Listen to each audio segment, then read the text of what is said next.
नमस्कार। Public news times channel Shimla सुबह ताज़ा खबरों में आपका स्वागत है।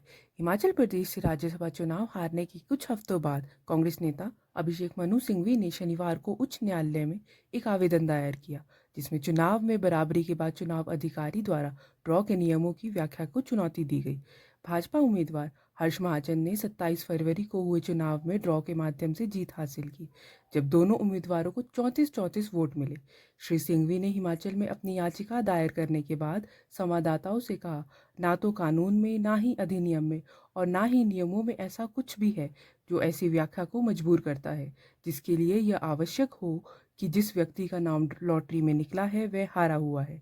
विधानसभा में कांग्रेस के पास 40 सदस्यों की ताकत थी और 3 निर्दलीय विधायकों का समर्थन था, लेकिन दोनों उम्मीदवारों को 34-34 वोट मिले, क्योंकि 9 विधायकों, 6 कांग्रेस के बागी और 3 निर्दलीय ने भाजपा उम्मीदवार हर्ष महाजन के पक्ष में मतदान किया। विजेता की घोषणा ड्रॉ द्वारा की गई और चुनाव अधिकारी द्वारा अपनाई गई प्रक्रिया के तहत जिस व्यक्ति का नाम ड्रॉ में निकला उसे हारा हुआ घोषित कर दिया गया। ये सुनते हैं मनु सिंघवी जी से। और एक ऐसा थोड़ा सा विचित्र सा नियम है कि ऐसी याचिका दायर करने के लिए भी याचक को खुद पेश होना पड़ता है। आमतौर पे दायर करने के लिए खुद पेश होना आवश्यकता नहीं होती है, लेकिन चूंकि नियम ऐसा है इसलिए मैं आया हूँ, नहीं तो मैं आने का कोई शायद आवश्यकता भी नहीं होती इस वक्त। बाकी क्या होगा वो बात की बात है, जब ये माननीय उच्च न्यायालय इसको देखेगा और इस पे एक्शन लेगा। सर किस तरह की आई हैव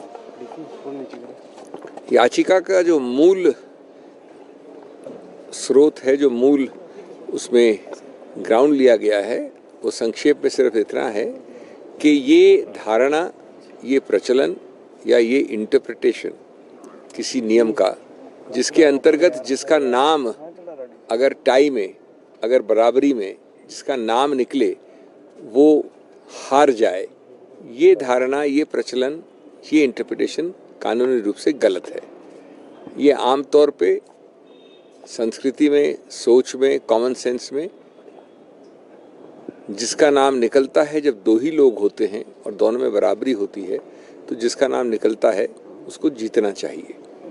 ये जो नियम का इंटरप्रिटेशन दिया गया है किसी के भी द्वारा, वो गलत है और इसलिए अगर ये इंटरप्रिटेशन गलत है तो जो परिणाम घोषित हुआ वो भी गलत होगा। ये भी मानना है कि जो एक्ट है, जो कानून है, उसमें ऐसा कोई नियम नहीं है, जो रूल है उसके नीचे उसमें भी ऐसा कोई नियम नहीं है, लेकिन नियम का एक धारणा या एक इंटरप्रिटेशन दिया गया है, उसको चुनौती दी गई है। I have not come here for a press conference, I have not come here for dealing with the press, I happen to be here for a legal process. All the elections are over, politics is over. This is a challenge to the election purely on legal grounds. One of the main legal grounds is that there is nothing in law, neither in the act nor in the rules, which compels an interpretation, which requires that the person whose name is drawn up in a draw of lots is the loser. It defies common sense. It defies the old traditions, the old practice anywhere and everywhere in the world, that between two people, when there are only two people and not more than two, the person whose name is drawn out in a lot should be the winner, not the loser. If our contentions are accepted ultimately by the Honorable High Court, then the result declared would have to be declared to be wrong. There is a strange procedure for election petitions which requires the petitioner to be present himself to file it. That is why you find me here today. That's about the long and short of it. I am here only for a few hours, and having filed it, I shall be going back to Delhi, and then the legal process will take over. Our law. Shimla के इंदिरा गांधी खेल परिसर में press club Shimla द्वारा पत्रकारों के लिए indoor खेलों का आयोजन किया जा रहा है। शिमला प्रेस क्लब सदस्य GS तोमर ने पत्रकारों से वार्ता करते हुए बताया कि इंडोर खेलों में बैडमिंटन, टेबल टेनिस, वॉलीबॉल जैसे खेलों का आयोजन किया जा रहा है। आइए सुनते हैं GS तोमर जी से इस खेल प्रतियोगिता के बारे में।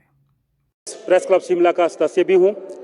Himachal Pradesh press club Shimla Indira Gandhi indoor stadium में कई तरह के इवेंट आयोजित करने जा रहा है। इसमें सबसे पहले बैडमिंटन, टेबल टेनिस, चेस और वॉलीबॉल का आयोजन किया जा रहा है। और इस आयोजन के पीछे का मकसद ये है कि जो पत्रकार 24 घंटे और पूरे महीने साल भर जो है अपने काम में व्यस्त रहते हैं, वो अपने लिए वो समय नहीं निकाल पाते हैं। अधिकतर समय उनका जो है लोगों की समस्याओं को उजागर करना, खबरों को लेकर बिजी रहना उनका एक जीवन की एक डेली रूटीन का काम बन जाता है। ऐसे में प्रेस क्लब शिमला ने ये एक सोच रखी है कि उनको अपने शारीरिक के बारे में सोचना, अपने स्वास्थ्य के बारे में भी वो सोचे।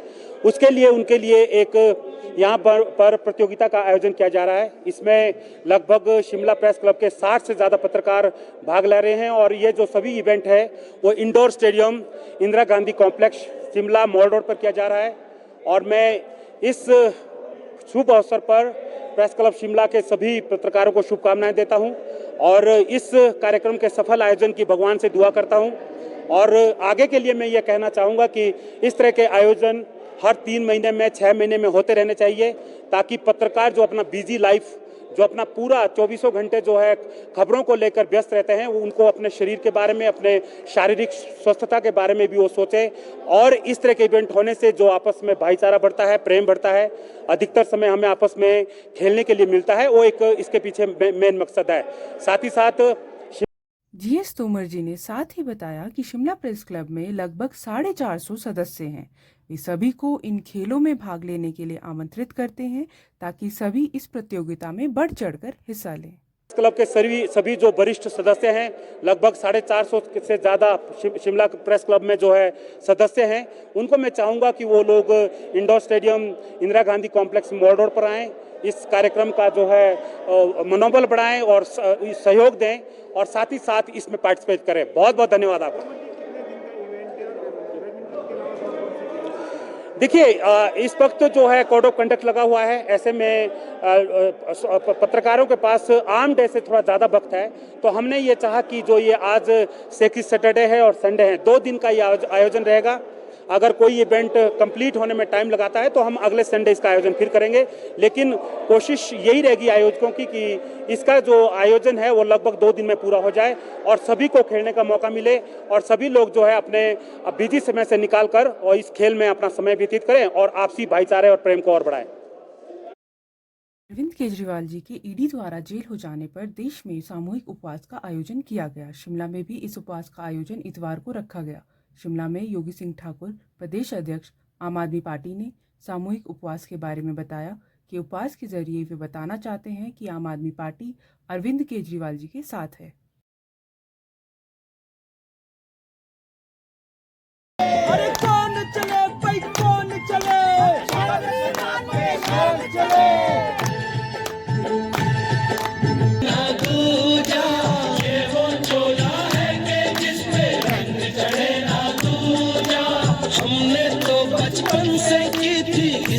सिंह ठाकुर, प्रदेश अध्यक्ष आम आदमी पार्टी, आज सामूहिक उपवास यहाँ पर रखा है। ये उपवास है अरविंद केजरीवाल जी को आशीर्वाद देने के लिए कि जनता उनके साथ है। मोदी जी चाहे उन्हें जेल में डाले, चाहे बाहर रहने दें, पर आज हिंदुस्तान की पूरी जनता उनके साथ है। और इसी कड़ी में आज का ये सामूहिक एक उपवास रखा गया है, जिसमें हमारे पार्टी के सभी एमपी, एमएलएज और मंत्री सभी आज उपवास में हैं। और ये उपवास का जो टाइमिंग है वो 11 बजे से लेकर 5 बजे तक सभी जगह पूरा नेशनल लेवल पे आज ये प्रोग्राम किया जा रहा है। जी, ये हमारा 5 बजे तक का आज का एक दिन का सामूहिक उपवास है। ये आशीर्वाद देने के लिए अरविंद केजरीवाल जी के लिए जनता रोड पे है। आज पूरा नेशनल लेवल पे लोग सड़कों पे हैं, उपवास कर रहे हैं कि सद्बुद्धि दे ये भारतीय जनता पार्टी को, मोदी जी को, शाह जी को, कि जिस तरीके से तानाशाही रवैये से आज जेल में डाला जा रहा है, हमारे नेताओं को, शीर्ष नेतृत्व को जेल में डाला जा रहा है, वो निंदनीय है। क्योंकि जो लोग अच्छा अस्पताल बना रहे हैं उनको जेल में डाला जा रहा है, जो अच्छे स्कूल बना रहे हैं उनको जेल में डाला जा रहा है, और बलात्कारी आज घूम रहे हैं, जो भ्रष्टाचारी है वो घूम रहे हैं। आम आदमी पार्टी ने पूरा का पूरा जो मनी ट्रेल हुआ है इस शराब तथा कथित शराब घोटाले में, वो सारा डॉक्यूमेंट बाकायदा बैंक स्टेटमेंट के साथ दिया है, पर ईडी ने आज तक नहीं पूछताछ की। भारतीय जनता पार्टी के किसी नेता के ऊपर कोई केस नहीं हुआ। और जिस तरीके से ये मनगढ़ंत सारी चीज़ें बनाई जा रही है, ये सिर्फ 2024 का चुनाव जीतना चाहते हैं। ये चुनाव जीतने के लिए कुर्सी के लालची लोग हैं। और अरविंद केजरीवाल जी एक ऐसे इंसान हैं जिन्होंने हिंदुस्तान की जनता के लिए, देश को नंबर 1 बनाने के लिए स्वास्थ्य, बिजली, सड़क और स्कूल का जो बंदोबस्त करने का काम किया है। आज उसी तर्ज पे आज जनता सड़कों पे है। ग्रामीण विकास एवं पंचायती राज मंत्री अनिरुद्ध सिंह ने कहा कि भाजपा को धन बल का घमंड सिर चढ़कर बोल रहा है और भाजपा नेताओं के अहंकार को प्रदेश की जनता देख रही है।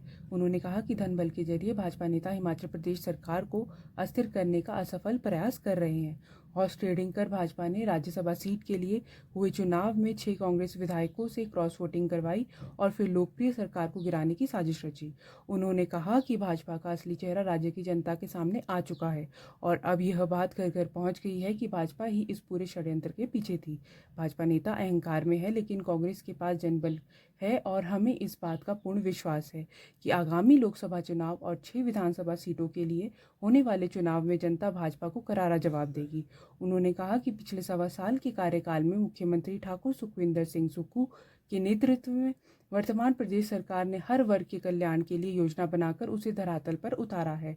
भगवान और पूरे प्रदेश की जनता का आशीर्वाद मुख्यमंत्री के साथ है और भाजपा नेता धनबल का जितना मर्जी जोर लगा लें, लेकिन वर्तमान प्रदेश सरकार 5 वर्ष का कार्यकाल अवश्य पूरा करेगी। अनिरुद्ध सिंह ने कहा कि पूर्व मुख्यमंत्री जयराम ठाकुर सत्ता के लालच में हिमाचल प्रदेश की संस्कृति को अपमानित करने में लगे हैं। हिमाचल प्रदेश के लोग बिकाऊ नहीं हैं, जबकि जयराम ठाकुर नोटों के दम पर जनमत की कीमत तय कर रहे हैं। ग्रामीण विकास एवं पंचायती राज मंत्री ने कहा कि अपनी पार्टी से गद्दारी करने वाले बागियों को प्रदेश की जनता सबक सिखाएगी। उन्होंने अपने चुनाव के क्षेत्र की जनभावनाओं का अपमान किया है। उनकी हार निश्चित है और अपने ईमान को बेचने की सजा उन्हें हर हाल में मिलेगी। अब कुछ स्वास्थ्य संबंधी खबरें। शिमला के शोघी में समाज सेवी डॉक्टर सोमेश शर्मा द्वारा रक्तदान शिविर का आयोजन किया गया। इसमें लगभग 100 यूनिट रक्त एकत्रित किया गया। डॉक्टर सोमेश शर्मा समाज सेवी ने कहा कि भविष्य में इस तरह के शिविर और अधिक आयोजित किए जाएंगे। महसूस किया गया है और उस वक्त ब्लड डोनेशन की जो एक्चुअल इम्पोर्टेंस है वो पता चली है। तो सबसे पहले आते ही मेरे मन में ये था कि एक ब्लड डोनेशन कैंप करना चाहिए। कहा भी जाता है कि रक्तदान महादान है, तो उसके चलते जब लोगों ने मुझे एक इतना प्यार स्नेह दे करके यहाँ तक पहुँचाया है, तो अब हमारी जिम्मेवारी भी ये बन जाती है कि हम भी कुछ ऐसे कार्यों में अपना सहयोग करें। तो आज उसी के चलते हमने यहाँ पे ब्लड डोनेशन कैंप रखा है। अभी कितना यूनिट एकत्र हो चुका है और भविष्य में क्या इसी तरीके के कैंप्स यहाँ लगते रहेंगे, क्या कार्य योजना रहेगी?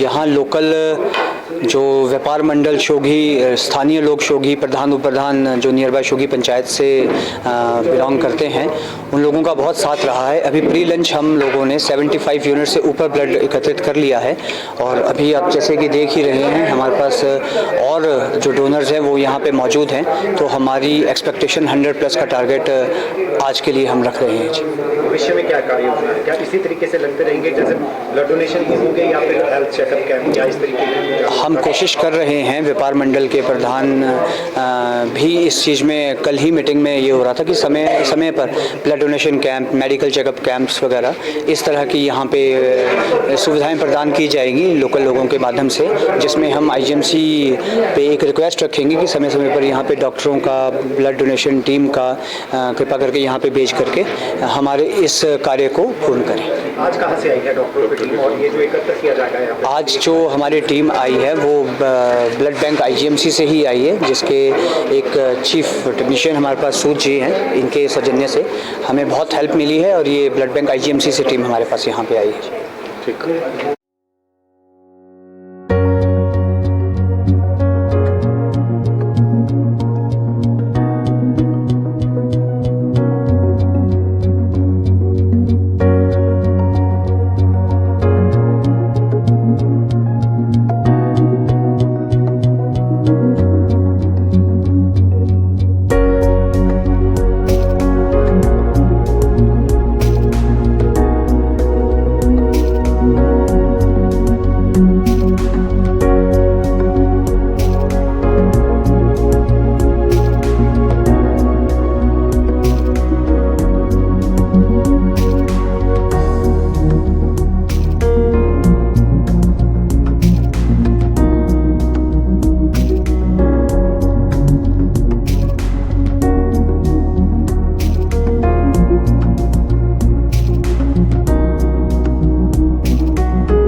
विज्ञान केंद्र व जन स्वास्थ्य अभियान के सौजन्य से राजधानी शिमला के संजौली में रविवार 7 अप्रैल को विश्व स्वास्थ्य दिवस के उपलक्ष्य स्वास्थ्य संवाद कार्यक्रम का आयोजन किया गया। इस अवसर पर हिमाचल प्रदेश के सबसे बड़े अस्पताल आईजीएमसी से हृदय रोग विभाग अध्यक्ष डॉक्टर पीसी नेगी ने बतौर मुख्य अतिथि शिरकत की। इस दौरान आईजीएमसी से अलग अलग विभागों के डॉक्टर भी मौजूद रहे, जिन्होंने करीबन 5 दर्जन से ज्यादा लोगों के स्वास्थ्य की जांच की, जिसमें शुगर, बीपी, ईसीजी इत्यादि टेस्ट किए। आज यहाँ पर संजौली में ये हिमाचल ज्ञान विज्ञान समिति, राज्य ज्ञान विज्ञान केंद्र और जन स्वास्थ्य अभियान, जो ये तीनों अपने आप में संगठन हैं, नेटवर्क हैं और बड़े अभियान और आंदोलन का हिस्सा है, जो देश के अंदर स्वास्थ्य के क्षेत्र में, शिक्षा के क्षेत्र में, वैज्ञानिक दृष्टिकोण के क्षेत्र में उस दिशा में काम करते हैं। पिछले लंबे समय से 3-4 दशक से ये काम कर रहे हैं। तो आज जो ये विश्व स्वास्थ्य दिवस है, उसके उपलक्ष्य में यहाँ पर जन स्वास्थ्य अभियान के सौजन्य से एक स्वास्थ्य संवाद शुरू किया गया है पूरे देश के अंदर, और उसी के हिस्से के तौर पे आज यहाँ पर ये एक चर्चा भी रखी थी, संवाद भी रखा था, और साथ में जो एक चेकअप के रूप में कुछ यहाँ पे लोग जिनको इन्वाइट किया था, जिनको आज टेस्ट करके जो है उनकी बीमारी को लेकर के वो भी जो टेस्टिंग की गई। और इसके अंदर आज जो हमारे हिमाचल प्रदेश जो ये आईजीएमसी हमारा सबसे बड़ा संस्थान है स्वास्थ्य का, वहाँ के प्रोफेसर एंड हेड जो हृदय विभाग के हैं डॉक्टर पीसी नेगी जी, वो आज मुख्य वक्ता यहाँ पे थे। और उसके अलावा अन्य संस्थाओं से, चाहे उसमें HPMRA है, उसके अलावा जो ये छात्रों का संगठन है, नौजवानों के हैं, महिलाओं के हैं, उन संगठनों के प्रतिनिधि भी आज यहाँ पर थे। और उसमें चर्चा इस बात को लेकर रही, जो इस समय WHO में जो विश्व स्वास्थ्य संगठन है, आज उसने पूरे दुनिया के अंदर एक बहुत अच्छे नारे के साथ जो है इस थीम को दिया है कि हमारा स्वास्थ्य हमारा अधिकार। जबकि जन स्वास्थ्य अभियान पिछले 5-6 सालों से इसके ऊपर एक अभियान चला रहा है कि देश के अंदर ये स्वास्थ्य का अधिकार हमको मिलना चाहिए। और आज खुशी में इस बात से है कि WHO ने आज इसको एक्सेप्ट करते हुए इस थीम के ऊपर जो है इस साल का मुख्य रूप से एक जो डायलॉग है उसको शुरू किया है हम सरकारों से, कि स्वास्थ्य जो कि एक बुनियादी मुद्दा है, बहुत बेसिक इशू है, उसको एक अधिकार के रूप में जो है सरकारों को आगे बढ़ाना चाहिए, कानूनी रूप उसको देना चाहिए, ताकि जो स्वास्थ्य पे आज खर्चा है, अभी पूरे जीडीपी का 2% खर्चा जो है इसके ऊपर हो रहा है, वो हम मांग करें कि 3 से 5% के बीच में जाना चाहिए, ताकि स्वास्थ्य की सुविधा लोगों को मिले। और जो इसके निजीकरण के पहलू हैं, जिसमें चाहे बीमा कंपनियां हैं, जिसके अंदर ये जो निजीकरण के दौर में जो जांच एजेंसियां काम कर रही है, वो ज्यादा मुनाफा उन कंपनियों को हो रहा है, ना कि जनता को। तो इसलिए आज इस कैंप के माध्यम से, इस संवाद के माध्यम से आज हमने लोगों के स्वास्थ्य को लेकर के बात करते हुए उनके अधिकार की दिशा में चर्चा की। और जो हमारे एक्सपर्ट आज कम्युनिटी मेडिसिन से, साइकियाट्री से, साइकोलॉजी डिपार्टमेंट एचपी यूनिवर्सिटी का, ये सभी जो स्रोतों से लोग यहाँ पर आए थे, आज इस चर्चा को आगे बढ़ाया। और आने वाले समय के लिए एक जन स्वास्थ्य केंद्र का एक शुभारंभ किया गया यहाँ पर, जिसका उद्घाटन डॉक्टर पीसी नेगी ने किया। और ये केंद्र आने वाले समय के अंदर चाहे साइकोलॉजी की दिशा में है, चाहे कैंसर वाले रोग की दिशा में है, चाहे मेडिसिन वाले या कार्डियोलॉजी वाले रोग हैं, जो भी समाज में घटित हो रहा है, उनको लेकर के एक परामर्श के रूप में, जांच के रूप में, उनका एक डायलॉग के रूप में, और वो जो केंद्र है जन स्वास्थ्य केंद्र, वो उस दिशा में काम करेगा और एक पूल क्रिएट करेगा, एक रिसोर्स ग्रुप तैयार करेगा, जो स्वयंसेवी रूप से यहाँ पर सेवाएं दे पाएंगे लोगों को। इस दिशा में आज यहाँ पर एक पहले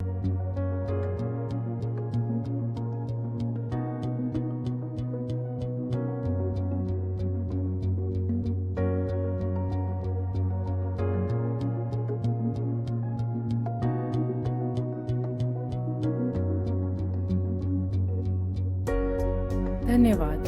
public news times channel Shimla.